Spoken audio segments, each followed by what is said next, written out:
मन को सामर्थ्यवान बनाने के लिए, मन की शांति बनाए रखने के लिए संत रामदास जी ने मन के श्लोक बताए हैं।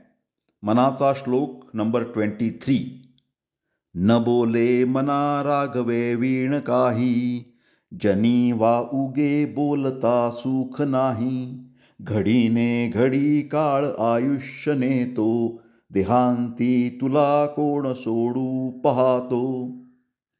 हिंदी में इसका भाषांतर, हे मन, राम नाम छोड़ के, मतलब राम नाम के अलावा दूसरा एक भी लफ्ज मुंह से मत लाना। जब भी आपको फुर्सत मिले तो राम नाम जपना। लोगों में सिर्फ उटपटांग बातें करने से तुम्हारा कोई फायदा नहीं है। पल पल से यमधर्म आयु खत्म करने जा रहा है। अंतकाल में तुम्हें छुटकारा देने वाला राम के सिवा कौन है? बताइए मेरे को। राम के सिवा कोई भी नहीं है। Translation in English.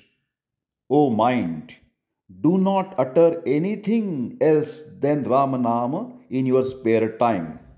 Let it be on the tip of the tongue.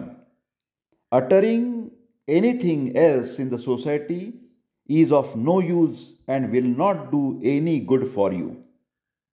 Time takes its toll by passing of every moment. Think who is going to rescue you at the final moment of the death. मराठीमध्ये अर्थ, हे मना, रामनामाशिवाय वाणीने इतर काहीही बोलू नकोस. रामनाम सोडून वाणी मनामध्ये दुसरं काहीही येता कामा नये. जेव्हा आपल्याला फुरसतीचा वेळ मिळेल तेव्हा. रामनाम सोडून इतर वायफळ, अर्थहीन, उपयोगशून्य बोलणं हितकारक होणार नाही. अरे मना, यम प्रत्येक क्षणाक्षणाला तुझं आयुष्य कमी करतोय. देह सोडताना मृत्यूसमयी तुला श्रीराम सोडून कोण सोडवणार आहे? म्हणजे जन्म मृत्यूच्या या चक्रातून कोण सोडवणार आहे? तुझा दुसरा मुक्तिदाता कोण आहे? कोणीही नाही. रामनामाशिवाय, श्रीरामाशिवाय आपल्या कोणाला पर्याय नाही. जय जय रघुवीर समर्थ. श्रीराम समर्थ.